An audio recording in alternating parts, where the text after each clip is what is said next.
Good morning, Lomita ISD students. Today I will be reading Story 3 from The Diary of Gus the Ghost-Faced Dog. Alias Gus, Dog of the West. After all the excitement of catching the bank robber, Cal had to go back with his family. Ethan was able to stay with Grandma and Grandpa for a few more days. Summer vacation was almost over, and Ethan wanted to have one more big adventure with Gus at the ranch before he had to go home and start back to school. Ethan's grandpa knew the history of the area around the ranch, and Ethan loved to hear all about it. Grandpa told Ethan that Indians had lived there many years ago, before the pioneers came and settled the area. In 1853, Moses Hughes was the first pioneer to settle near Lampasas Springs, which runs into Sulphur Creek. His wife was in poor health when they arrived, but after drinking and bathing from the healing mineral waters, she has a miraculous recovery. Grandpa told Ethan that Moses Hughes' brother, Nimrod Hughes, was their direct ancestor. He built the first house on the ranch, and its remains are still there. Grandpa also told Ethan about two more of their ancestors who had been Texas Rangers. Ethan loved hearing stories of the old days. Back in the 1800s, settlers had to watch out for Indian attacks. It was a dangerous time, but Ethan thought that he would have liked the life they lived. The next day, when he and Gus went exploring, they found the ruins of an old rock cabin that he knew must have been built by the pioneers. Here's a picture of the old rock cabin ruins.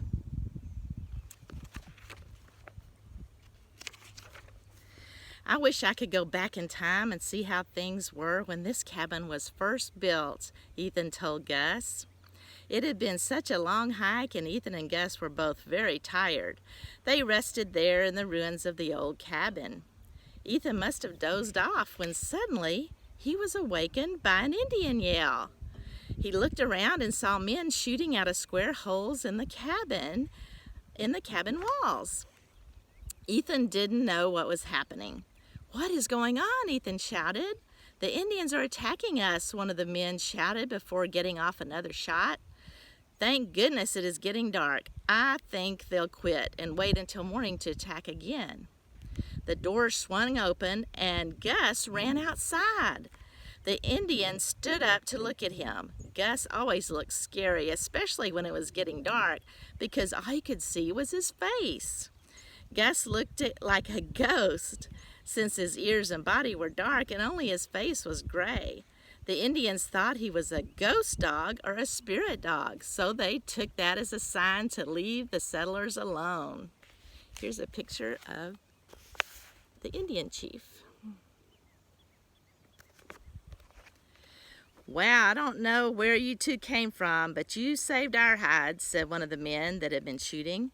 "What's your dog's name?" "Gus the Ghost-Faced Dog," Ethan answered.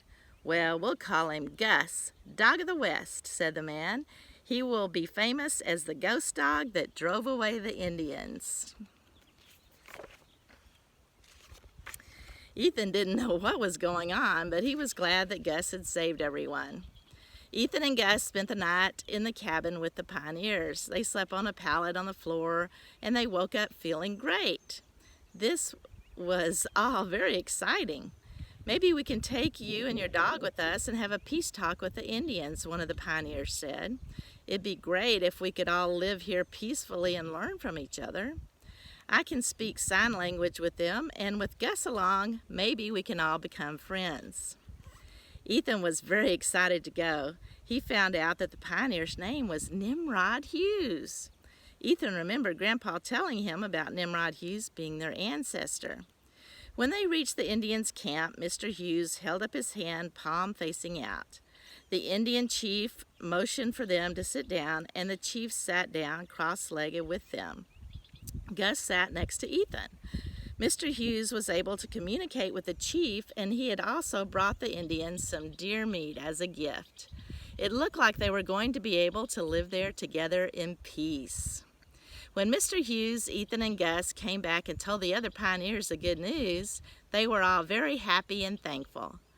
They had a prayer meeting and thanked God for what had happened. Then Ethan went down to the creek with some of the pioneer children and caught fish for supper.